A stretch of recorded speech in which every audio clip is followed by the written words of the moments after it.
Perkenalkan, nama saya Rijal Rauf dengan NIM 1403013140190. Di sini saya akan menjelaskan tentang kebijakan resiprokal tarif yang dimana apakah itu menguntungkan atau bahkan merugikan investasi di Indonesia.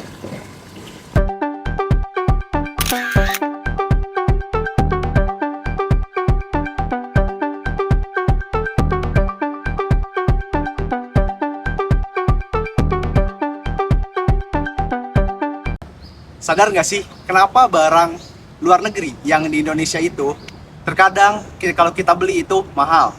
Hal ini dikarenakan adanya nilai tarif yang dibebankan kepada barang tersebut. Tarif apa itu? Adalah tarif impor. Nah, apa sih reciprocal tarif itu? Reciprocal tarif adalah tarif balasan yang digunakan oleh Indonesia kepada negara luar. Yang dimana contohnya seperti negara A membebankan 20% tarif untuk tarif impor ke Indonesia, maka Indonesia pun akan membalas tarif tersebut sebesar 20% kepada negara yang membebankan tarif sama dengan barang yang dijualnya kepada Indonesia. Jika kita tilik lebih lanjut, reciprocal tarif itu bukan hanya sebagai bentuk balas dendam Indonesia yang dibuat kebijakannya kepada negara lain dalam kebijakan tarif impor. Tapi lebih dari itu, Indonesia membuat kebijakan ini supaya terbentuknya sistem atau lingkungan keadilan dalam tarif impor yang digunakan oleh Indonesia kepada pihak luar negeri. Tentu hal ini juga berharap pihak luar negeri bisa mempertimbangkan hal tersebut. Nah, pada kondisi di Indonesia, reciprocal tarif akan dicanangkan atau direncanakan pada Undang-Undang Kepabeanan dan Undang-Undang Luar Negeri.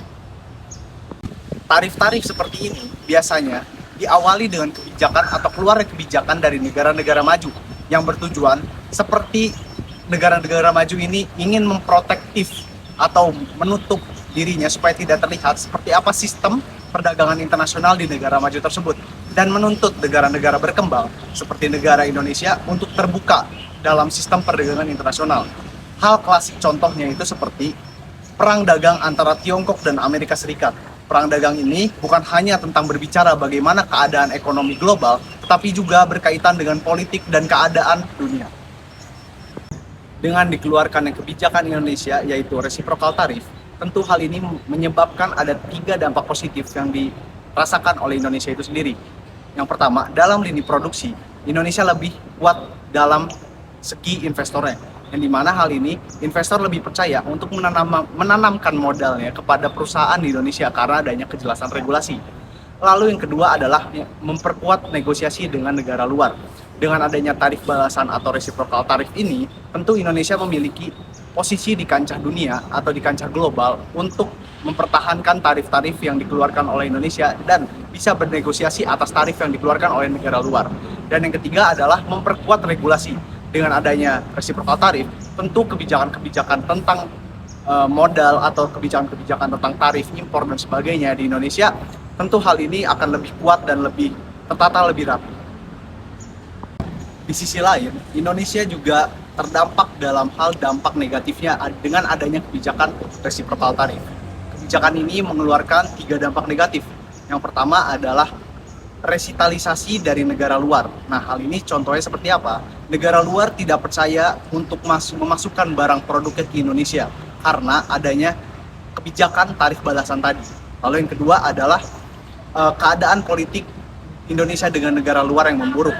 Jika reciprocal tarif ini dianggap oleh negara luar itu sebagai hal yang mengancam, tentu hal ini bisa membuat keadaan politik Indonesia atau politik global Indonesia kepada negara luar itu lebih buruk atau memperburuk kondisi suasananya.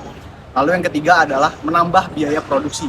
Nah, dengan adanya reciprocal tarif, Indonesia yang perusahaan yang bergerak di bidang manufaktur atau produksi, tentu biaya-biayanya akan bertambah. Contohnya seperti apa?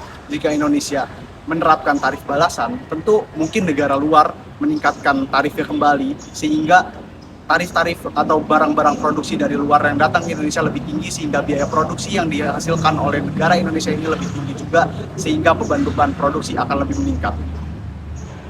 Contoh kasus jika Indonesia menggunakan kebijakan reciprocal tarif. Contohnya adalah Uni Eropa akan meningkatkan tarifnya kepada Indonesia terhadap produk-produk Indonesia yang bersifat biodiesel karena mungkin ada alasan lingkungan. Nah, di sisi lain Indonesia menggunakan kebijakan balasan tarif dengan adanya reciprocal tarif tadi dengan produk-produk dari Eropa, contohnya seperti mobil ataupun elektronik mereka yang masuk ke Indonesia itu lebih tinggi atas tarifnya. Nah, tentu hal ini mungkin akan dibuat dilematis dengan Indonesia untuk menghadapi hal tersebut. Apakah ini Indonesia akan memperkuat lini ekonomi globalnya atau bahkan memperburuk, investor tidak akan menanamkan modal ke Indonesia. Kebijakan resiprokal tarif, tentu hal ini seperti pedang bermata dua. Jika Indonesia tidak berhati-hati untuk melaksanakannya, Indonesia akan kehilangan iklim investasi dari investor luar. Tetapi mungkin hal lain juga, Indonesia akan memperkuat lini ekonomi globalnya dalam kebijakan ini. Nah, hal ini tentu harus diimplementasikan dengan baik-baik dan hati-hati oleh Indonesia. Menurut kalian, apakah reciprocal tarif kebijakan ini perlu dilakukan atau Indonesia hanya berdiam diri dan tidak melakukan apapun sehingga iklim investasi tetap kuat dan hanya fokus pada iklim investasi yang sehat?